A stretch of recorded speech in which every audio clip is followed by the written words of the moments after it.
हिंदू वफ कर सकता है, वो मुतवल्ली भी बन सकता है, मगर आप हिंदू वफ नहीं कर सकते, उसको खत्म कर रहे हैं और हिंदू को मेंबर बनाना चाह रहे हैं आप।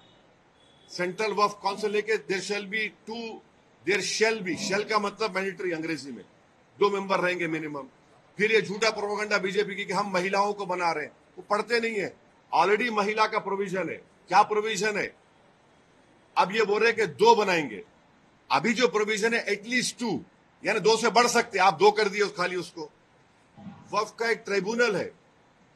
अब ट्रिब्यूनल में झूठा प्रोपेगेंडा करते हैं कि ये इसका डिसीजन फाइनल होता है। भाई, एनजीटी ट्रिब्यूनल है, इनकम टैक्स का ट्रिब्यूनल है, रेलवे क्लेमेंट्स ट्रिब्यूनल है, ऐसे 14 ट्रिब्यूनल है जिनका डिसीजन फाइनल होता है। अपील नहीं कर सकते। भाई, ट्रिब्यूनल के जजमेंट के बाद हाई कोर्ट में रिव्यू पिटीशन डाला जाता है। अपील करने से तो लाखों केस कोर्ट में है, और रिव्यू पिटीशन में हाई कोर्ट पूरा रिकॉर्ड मंगा सकता है। तो ये वक्फ के फेवर में नहीं है। फिर इसमें आपने एक कानून लेकर आए। अभी कानून क्या है कि अगर कोई वक्फ की जायदाद को चोरी से बेचता है, उसको 2 साल का रिगरस इंप्रिजनमेंट, नॉन बेलेबल। अभी मोदी जी के दिमाग में ख्याल आया, क्या ख्याल आया कि तू वक्फ बोर्ड की जायदाद को बेच दे। मोदी है तो मुमकिन है, क्या मुमकिन है कि तेरे को 2 साल नहीं, सिंपल इंप्रिजनमेंट, तेरे को बेलेबल हो जाएगा। तो वक्फ के मफाद में क्या हो रहा है? ट्राइब्यूनल है, वक्फ का ट्राइब्यूनल, उसमें एक डिस्ट्रिक्ट जज सीजे अपॉइंट करते हैं हाई कोर्ट के, एक इस्लामिक नॉलेज का जानकार और एक एमिनेंट पर्सन। अब आप क्या करते हैं? रिटायर्ड डिस्ट्रिक्ट जज, रिटायर्ड गवर्नमेंट एम्प्लॉय, कैसे होगा? फिर अगर आपकी कोई वक्फ की प्रॉपर्टी है, मैं जाके कंप्लेन करता हूं कि ये वक्फ नहीं है, तो collector will order an inquiry. अच्छा, पेंडिंग इंक्वायरी और property will not be waqf की एक्ट में बोल रहे, बिल में बोल रहे, and there is no time limit for that inquiry, and the collector will do the inquiry as he deems fit. इसका क्या मतलब? यानी आपकी प्रॉपर्टी को मैं कंप्लेन कर दिया कि वक्फ नहीं है, तो कलेक्टर साहब 10 साल ले लेंगे, तब भी वक्फ नहीं रहेगा, वो अपने कंट्रोल में, उनके कंट्रोल में आ जाएगा। तो ऑल इन ऑल अगर आप देखेंगे, इस बिल में वक्फ प्रॉपर्टीज के एफिशिएंसी के लिए नहीं बनाया गया है, ये वक्फ प्रॉपर्टी को खत्म करने के लिए बनाया गया है। अब हिंदू मेंबर्स को या नॉन मुस्लिम मेंबर्स को अपॉइंट कर रहे हैं। भाई, आप उत्तर प्रदेश में जाइए, उत्तर प्रदेश में जो काशी बोर्ड है, वहां पर तो क्लियर लिखा हुआ है कि he has to be Hindu. अगर वो हिंदू धर्म छोड़ेगा तो मेंबरशिप चले जाएगी। फिर आप देख लीजिए जाकर, आप ये जो आपका तमिलनाडु का एक्ट है, तेलंगाना का एंडोमेंट एक्ट है, आंध्रा का है, उड़ीसा का है, इसमें सब लिखा गया कि only Hindu will become the member. अच्छा, हिंदू की परिभाषा क्या है संविधान में? हिंदू, सिख, बौद्ध और जैन, मगर इन मंदिरों में सिर्फ हिंदू बनेगा मेंबर। अब मिसाल के तौर पर मुंबई में ट्रस्ट में है आपका कौन सा मंदिर? सिद्धि विनायक है। गुजरात में सोमनाथ की मंदिर, वो भी ट्रस्ट में आता। वहां पर आप किसको बनाते मेंबर? आप एक बात समझिए, तिरुपति के प्रसाद में घी में एनिमल फैट आया तो एतराज हो रहा है, बिल्कुल सही है, नहीं होना चाहिए अगर हुआ तो, मगर आप हमारे धर्म के संस्थानों में आप कैसे नॉन मुस्लिम को बनाएंगे? प्रसाद में आप बोल रहे कि एनिमल फैट आ गया तो गलत है, बोल, हम भी मानते गलत है, नहीं आना चाहिए, उनकी आस्था है, मगर यहां पर हमारी आस्था, हमारे धर्म में ये तो वक्फ बोर्ड तो मुस्लिम धर्म का हिस्सा है। तो इसलिए ये जो बिल मोदी लाए हैं, उनकी सरकार लाई है, वो वक्फ प्रॉपर्टीज को छीनना चाह रहे।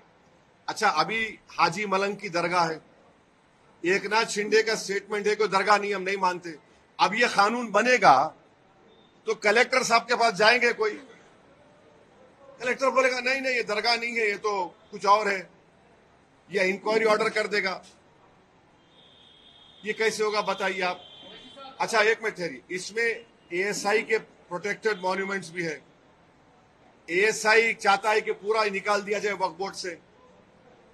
एएसआई का सेक्शन 16(1) पढ़िए आप, वो ये बोलता है कि the religious character of any protected monument can never be changed. तो ये इसीलिए हम कह रहे हैं कि ये वक्फ बिल जो नरेंद्र मोदी लाए हैं, वो वक्फ की प्रॉपर्टीज को बचाने के लिए नहीं, वक्फ के प्रॉपर्टीज को एफिशिएंट बनाने के लिए नहीं। अच्छा, जो वक्फ बोर्ड को मुतवल्ली 7% देते थे अपने इनकम का, उसको आप 5% कर दिए। ये कौन सा वक्फ के मफाद में काम कर रहे बताओ आप? तो इसीलिए ये सब एक मुसलमानों से उनकी मस्जिदों को छीनना चाहते हैं, दरगाहों को छीनना चाहते हैं, कब्रस्तानों को छीनना चाहते हैं, इसलिए इस बिल को लाए हैं लोग। सुनिए, मैंने इनिशियल रिमार्क्स में अपने कहा कि ये जेपीसी नहीं है, ये ज्वाइंट वर्किंग कमेटी ऑन वक्फ है। Joint working committee on Waqf amendment bill में जो भी होता है, जो भी निर्णय होगा, वो हम पब्लिकली नहीं बोल सकते, वो हम पार्लियामेंट रूल्स प्रोहिबिट कर दे। वो अंदर जो भी होगा वो चेयरमैन साहब और मेंबर डिसाइड करेंगे। वो लिखे हैं तो ये देखिए, मैं आपको बता रहा हूं, पार्लियामेंट की स्टैंडिंग कमेटी हो, पार्लियामेंट की सेलेक्ट कमेटी हो, पार्लियामेंट की ज्वाइंट पार्लियामेंट्री कमेटी हो, पार्लियामेंट की ज्वाइंट वर्किंग कमेटी हो, पार्लियामेंट की बिजनेस एडवाइजरी कमेटी हो, इन तमाम कमेटीज में जो भी अंदर जो होता है वो हम नहीं बोल सकते। आप मेरे को चाह रहे हैं कि कोई लेटर लिखा चेयरमैन को, वो कमेटी का हिस्सा हो गया। अभी हम उसको कमेटी में बात करेंगे या नहीं करेंगे, वो कमेटी का चेयरमैन तय करेगा, हम तय करेंगे। एक ऑर्डर तो आ गया सुप्रीम कोर्ट का, एक ऑर्डर तो सुप्रीम कोर्ट का आ गया। अब ये जो ऑर्डर निकाले हैं उसको मुझे देखना पड़ेगा, पढ़ना पड़ेगा, तभी उस पर कोई मैं रिएक्शन दे पाऊंगा। आप तो सुनिए, अभी देखिए, नहीं अच्छा, आप सब पूछ लीजिए। आप लोगों को गलत फहमी है कि वक्फ की प्रॉपर्टी से या जो मुतवल्लियों से पीपल एट अवाम उन्नास को एट लार्ज पब्लिक फायदा नहीं हुआ। मेरी आपसे गुजारिश है कि कभी गुलबर्गा को जाइए। गुलबर्गा में जो उस ख्वाजा बंदा नवाज के जो सज्जादे हैं, मोहम्मद हुसैनी रहमतुल्लाह अलैह, उन्होंने अपनी जिंदगी में आज से 50 साल 55 साल पहले उन्होंने एक स्कूल शुरू किया था और मुसलमान लड़कियों को तालीम दिलाने के लिए वो बंडी में, बैल बंडी में पर्दा लगाकर वो बंडी हर मुस्लिम घर को जाती थी ताकि वो मुस्लिम बच्चियां उसमें बैठकर आकर स्कूल में पढ़े। फिर उन्होंने स्कूल कायम किया, इंजीनियरिंग कॉलेज कायम किया, मेडिकल कॉलेज कायम किया। ऐसा आपको नेगेटिविटी मत दिखाइए, ये एक है। दूसरा यह है कि वक्फ बोर्ड को समरी एविक्शन पावर्स नहीं है। अगर मुझे किसी एनक्रोचर को निकालना है तो कलेक्टर को लिखना पड़ता मुझे। अगर मैं सुप्रीम कोर्ट में केस जीत भी जाता हूं तो मुझे ईपी फाइल करना पड़ता सिविल कोर्ट में।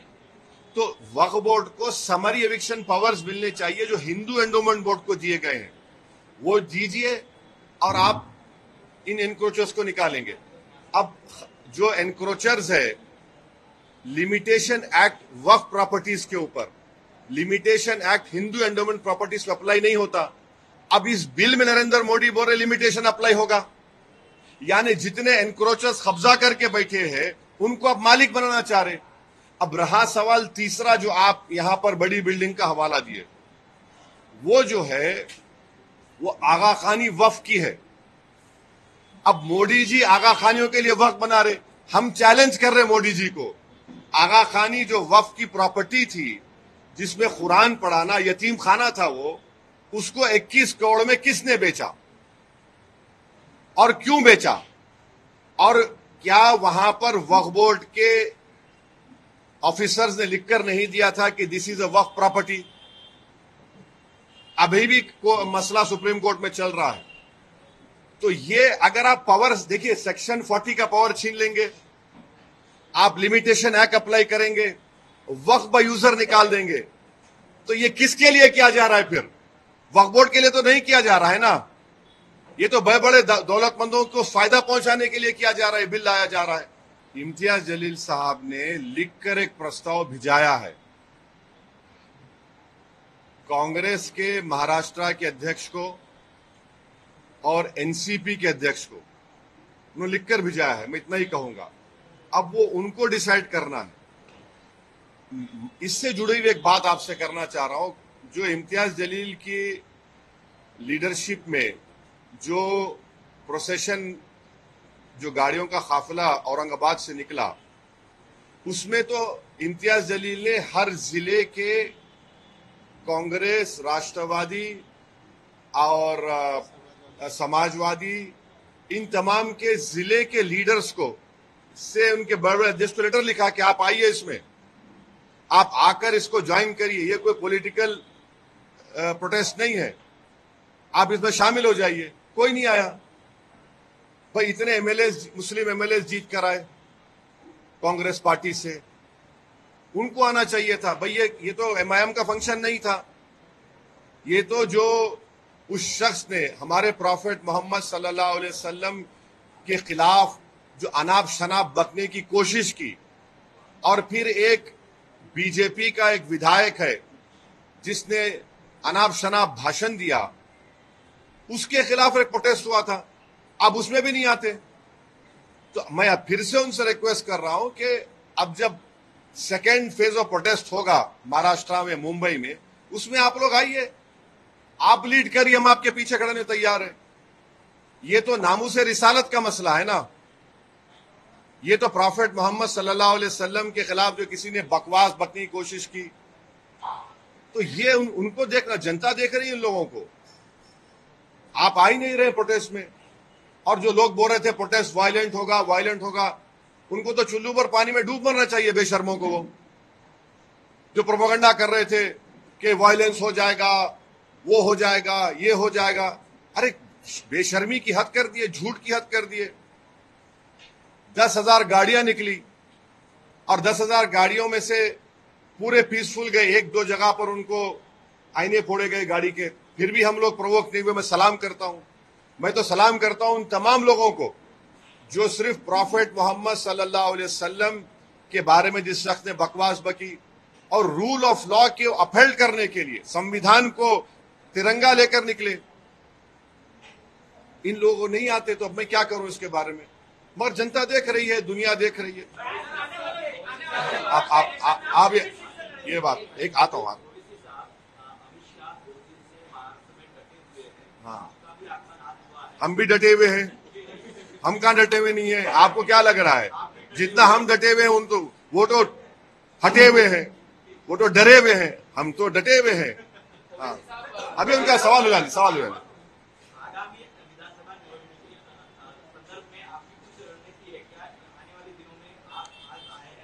नहीं, अभी तो हमने हमारे मुंबई के अध्यक्ष रईस लश्करिया साहब के विधानसभा में आज हमारी जनसभा है, हमने इनका नाम डिक्लेयर कर दिया, इम्तियाज जलील का नाम डिक्लेयर कर दिया। हमारे दो एमएलए हैं, मुफ्ती इस्माइल और फारूक शाह दूलिया से। फिर शोलापुर से हमने फारूक का नाम डिक्लेयर किया। और भी नाम डिक्लेयर करना है हमको, और वो नाम डिक्लेयर करेंगे अभी हम। आपके घर में नाराजगी नहीं है? एक मिनट ठहरी। अच्छा, तुम्हारे घर में नाराजगी नहीं है तुम्हारे खिलाफ? अरे तुम बोले तो दो ना, तो तुम आके बैठो, तो मैं उधर आता हूँ। आ जाओ इधर। तुम्हारे घर में नाराजगी नहीं है ना? हर घर में नाराजगी होती है, तो उसमें क्या है, घर है अपना।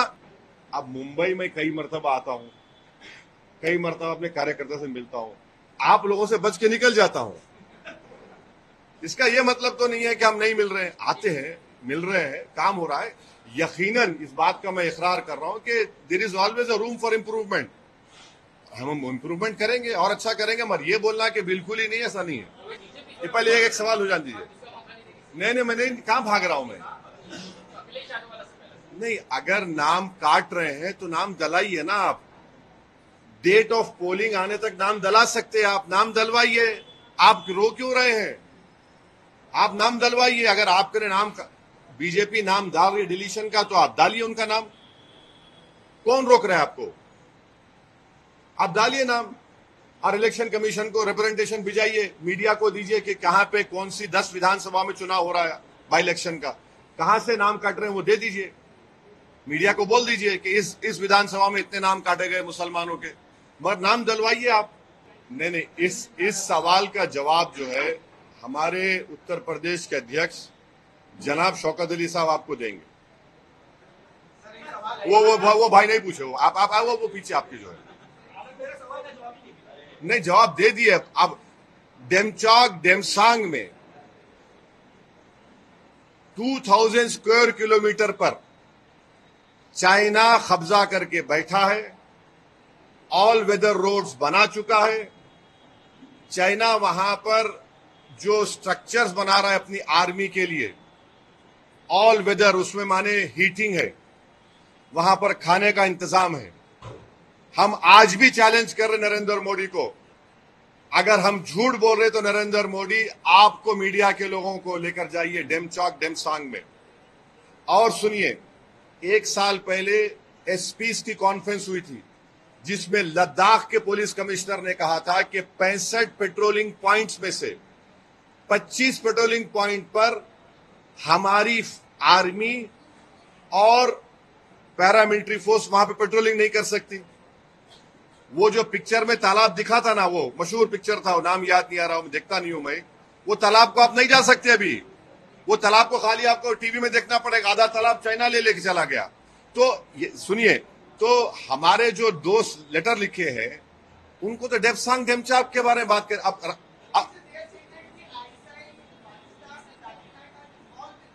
हाँ, तो उनका इन्वॉल्व है तो दे दे प्रूफ, दे दे बराबर। अगर कोई इन्वॉल्व, चाइना इन्वॉल्व है तो हम तो बोलेंगे पहले चाइना को डेमसांग डेमचौक से निकाल कर उखाड़ कर फेंको। अभी तक 18 राउंड की बातचीत हो चुकी है भारत सरकार की और चाइना की आर्मी के साथ, और चाइना टस से मस नहीं हो रहा है।